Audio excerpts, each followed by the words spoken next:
Welcome back. It is a beautiful day to talk about books. It's a beautiful day to try new things. I'm wearing freckles, by the way. It's my first time ever in my life. How cute, I know. Now, if you remember, I was supposed to read 5 books in April, but I have a confession to make. I did not read 5 books in April. Now, before you get mad at me, it's because I read 6. Yeah, round of applause, like and subscribe. Thank you, thank you. Now, I was thinking we can go through them in order, but then as usual, I was just like, you know what, let me get through the book that I'm most opinionated about. And it's actually the book that wasn't even on the list for my April TBR. This was my extra book that I read, which is All the Boys That I Loved Before by Jenny Han. And I have to say, I was really disappointed in this book. I honestly thought it was going to be a 5-star read, but it turned out to be a 2-star read. It's all about this girl, her name is Laura Jean, and her sisters, Kitty and Margot. And it's all about how she wrote all these letters to these boys that she's always loved throughout her life. And they all get the letter, and she's just trying to pick the guy that she actually loves, and then she falls in love with one of the guys. Now, the movies I thought were perfectly executed. They're some of my favorite movies. I've rewatched all of them at least 3 times, I think. They're so good. And Kitty's getting her own like spin-off, so I'm super excited for that. Let me know down in the comments if you plan on watching it, if you planned on watching the movies, or if you've already watched the movies. Let me know if you're just as obsessed as I am. Regardless, I did not like this book.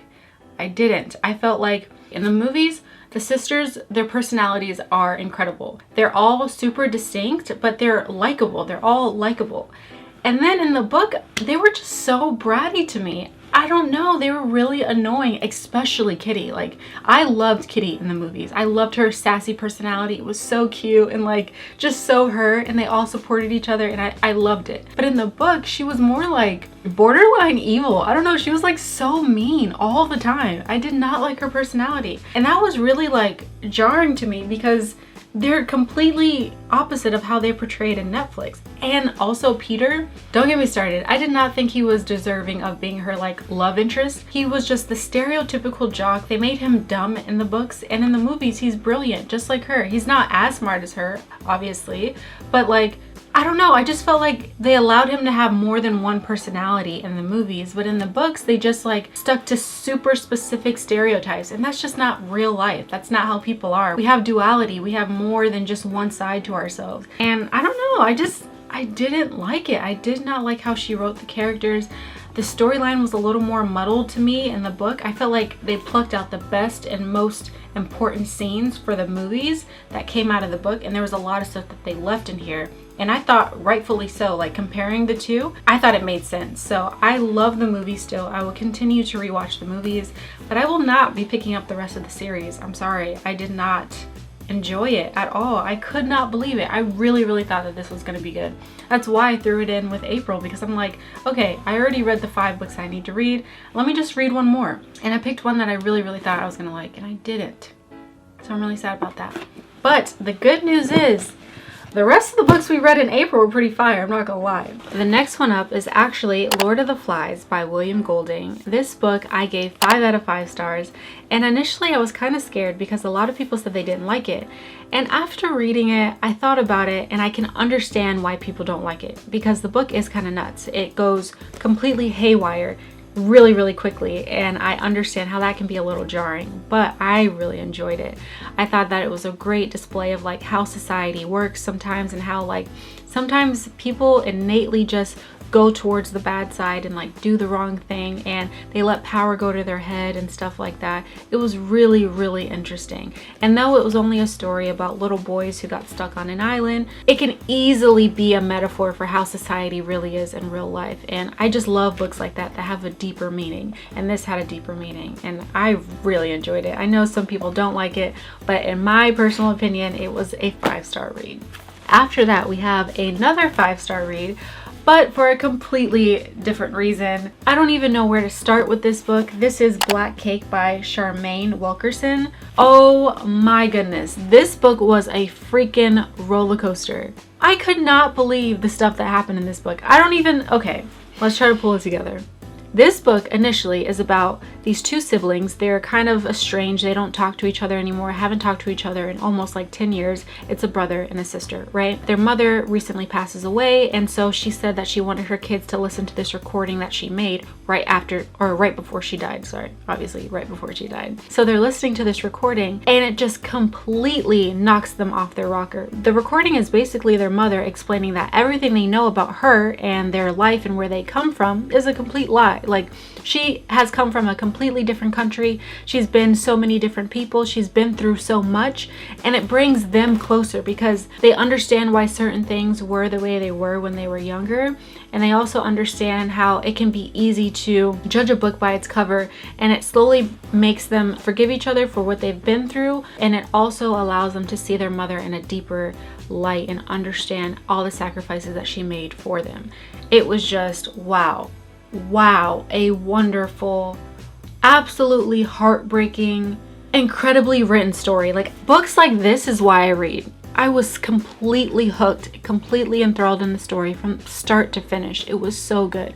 And sometimes it was really, really like unbearable, so heartbreaking, but a necessary read. Books that can create a real and tangible emotion out of you just from words on a paper are some of the most incredible things in the world, I think. So this was easily a 5-star, easily one of my favorite 5-star reads from the year so far.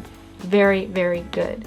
If you want to like grow and you're willing to read something that will make you a little uncomfortable, I really recommend this book. Now, we also have another book that's supposed to make you uncomfortable, but I don't know how well she executed it. And this book is Girl by Camille Laurens. It's supposed to be about this girl who is going through society as a woman in France, and she's just explaining like the mishaps and misfortunes she not only witnesses but also experiences because she's a woman. The concept was really, really engaging and really something that I felt I could obviously connect with, but also learn something from. But I don't think it was well executed. I don't know. I gave this book a 3 out of 5 stars. I just felt like it was a little redundant, and I also felt like she didn't explain the things that she learned well enough, and I didn't think it was something that was earth-shattering or just caused me to have an epiphany or to learn something new. As soon as I finished reading this book, I didn't think about it again. It didn't leave any impact on me. I just thought it was okay. I didn't think it was a bad book. I think she's a good writer. There were certain lines and quotes that I was like, wow. And I thought they were good, but it wasn't good enough for me to be like, oh my gosh, you have to read this book, or to recommend this to somebody else. So unfortunately, this was just a 3 out of 5 stars, but it wasn't a bad book.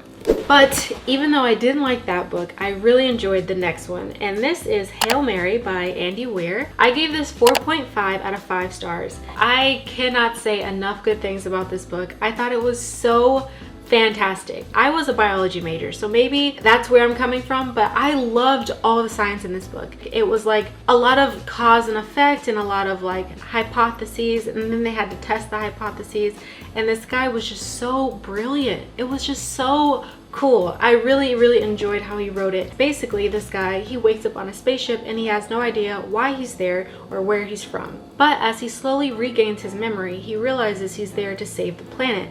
And he runs into like this other life form, and they're just trying to save his planet together, basically. And wow, was it so good. I just loved how they got through all the mistakes that they made, and I love that he wrote down the mistakes. It wasn't just like clear and cut, like, oh, if I do this, this will fix it, and that's it. But no, in real life, you may have an idea and you may think that that may work, but you have to go through a lot of failures before you get to success. And I think that was the main takeaway that I got from this book.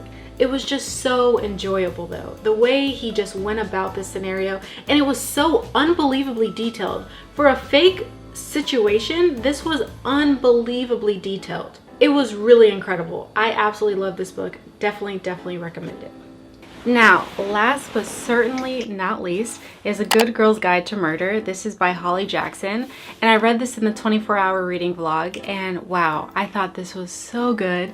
This was a 4 out of 5 stars for me. And basically, it's about this girl. She's doing this senior project, and for her senior project, she's trying to discover who killed this girl who went to her school a few years back. Everyone thinks it was her boyfriend, and then they just try to figure out who it actually was. Like initially, the first few hundred pages, you're you're just trying to get an understanding of the situation, and you try to see like her thought process as she interviews all these other people, and she creates a list of the people that she thinks did it.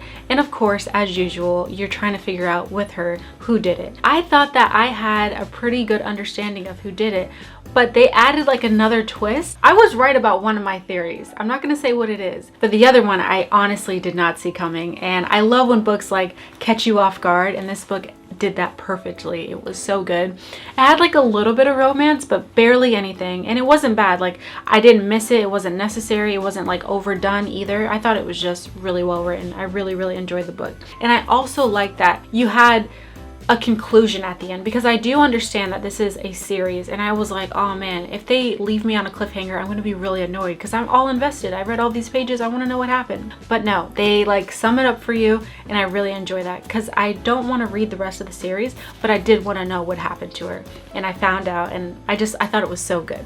So all in all, we had a really solid list for April. Not everyone was like a winner, but we had mostly really good books. And so with that energy, I'm going to try to transfer that over to the May books, and hopefully we have just as good of a reading month. Now, I also picked 4 books. I'm currently reading The Go-Giver, but that's not in here. The other books are the ones I'm going to read too. Now, one of the first ones I want to read is Exit West. I've heard really great things about this, and I'm very excited to see if it lives up to the hype. Basically, it's about these 2 teens who go through like this magic door that allows them to go to different parts of the world, and they're trying to escape, like, there's some tragedy going on in their home country, and that's why they're traveling. I don't like to read too much into books because I like to go into books blind, but from what I'm gathering, that's what's happening, and I'm very excited to see if I like it. Then this book has been on my gosh darn mother freaking bookshelf for the longest, and it needs to be read. I love the cover.